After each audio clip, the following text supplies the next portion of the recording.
to say anything, at least initially, with the result of what the judge sentenced? I'd like to say a big thank you to the Fond du Lac team up here,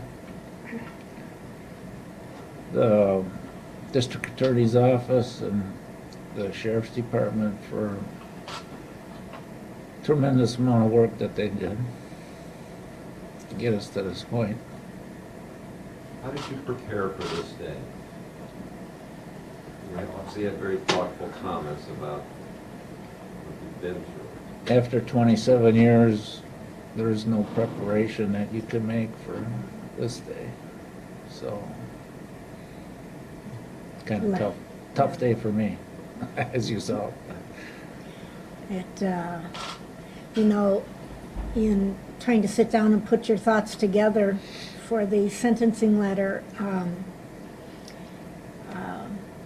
there was a lot of deleting. It was just, there was just so much writing. I mean, it's been 27 and a half years, so it, lots of thoughts, lots of anger, and to sit down and reread and take, you know, go from 100 pages down to 50 pages down, you know, it was really hard because there was so much you wanted the judge to know about Barry, that she was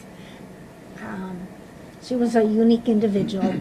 She had so many loves and interests and cared about projects and people, and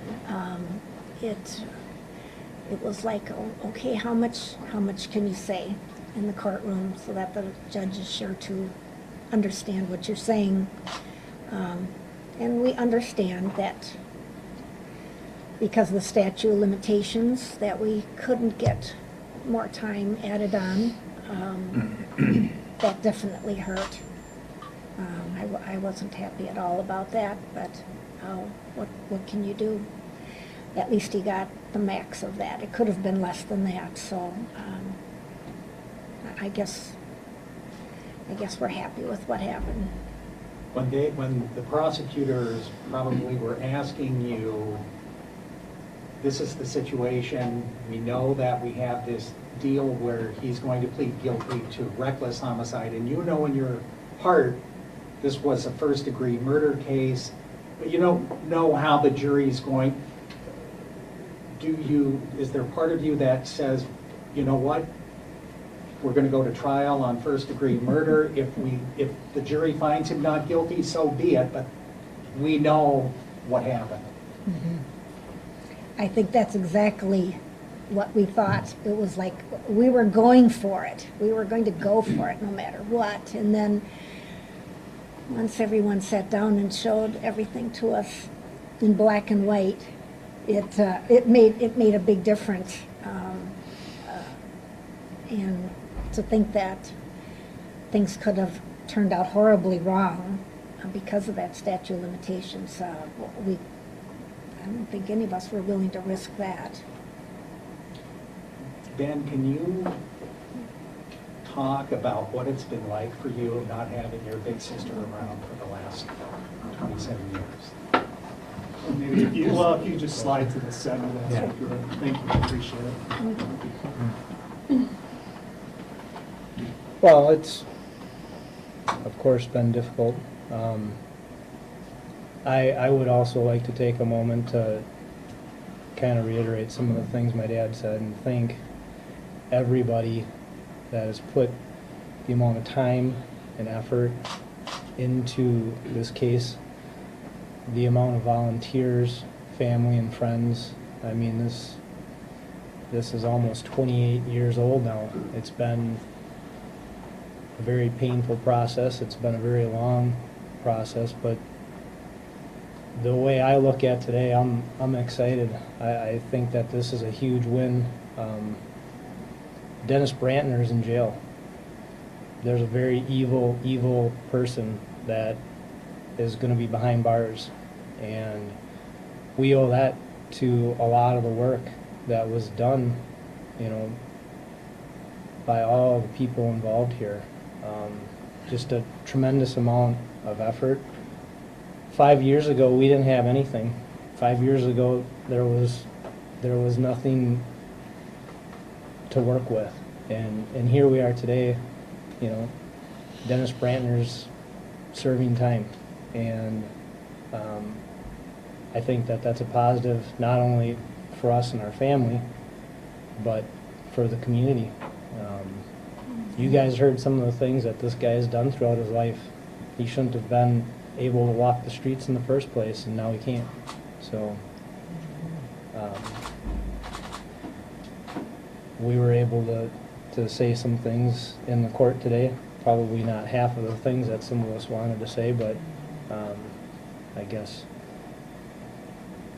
going through life without my sister is something that I've had to learn to deal with and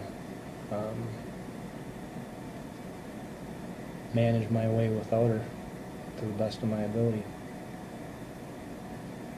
What does it mean to you that this is taking place on her birthday? She would have been 46 years old. It's actually not her birthday today. Oh, There was a comment made in court. Her birthday is April. April. So, but still very close to it. Can you talk more about, someone mentioned a music scholarship that you have set up, and any other ways that you plan to, I guess, honor her going forward after this is done? Well, with the help of the music teachers at school and some of the parents and some friends at church who were involved in the music program, all got together and came to us and said that they would be willing to help us out with it, and so we began the process. And the first 25 years, the scholarship, well, it was supposed to be a scholarship, but it never ended up being a scholarship. There were just so many individuals who had the talent and really didn't have the money for school that we felt it needed to be distributed between sometimes 2 and 3 of them, which I'm sure put a big smile on Barry's face.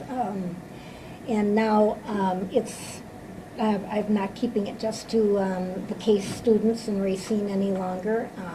It's as we hear and see of the talents of kids out there who need to have some assistance, that we're helping them out. It's just a music scholarship, Yes, you have to be going into music. major and minor in music. Yeah. Do you have a sense of closure today? Is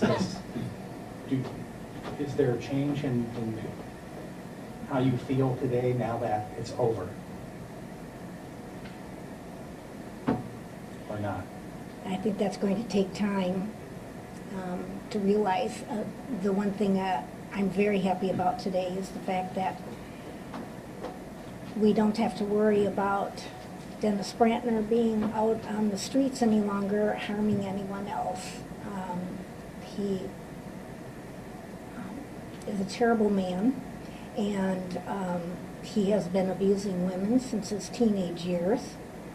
And I think that it's time it came to a stop. And I wish someone would have realized long ago this man's mentality, and maybe this never would have happened to Barry.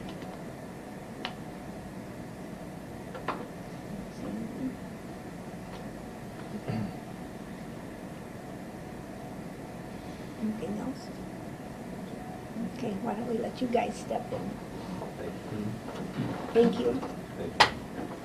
I just want to add real quickly too, we really are very appreciative of everyone up here, not just the individuals here in at the DA's office and the sheriff's office, but all the people out there who they relied on to get information from, or to get DNA results. There's so many people involved, and the people here in Fond du Lac have really been great over the years too. Whenever we seemed to need any help, they jumped in. Barry wasn't ever forgotten, and we certainly do appreciate that. And we've made it through because of our family and our friends and our church and our pastors. If it hadn't been for the team, we wouldn't be here today. So we thank everyone, including all of you. You were there for us too. Sometimes. Sometimes we used you to get to them guys. Thank you.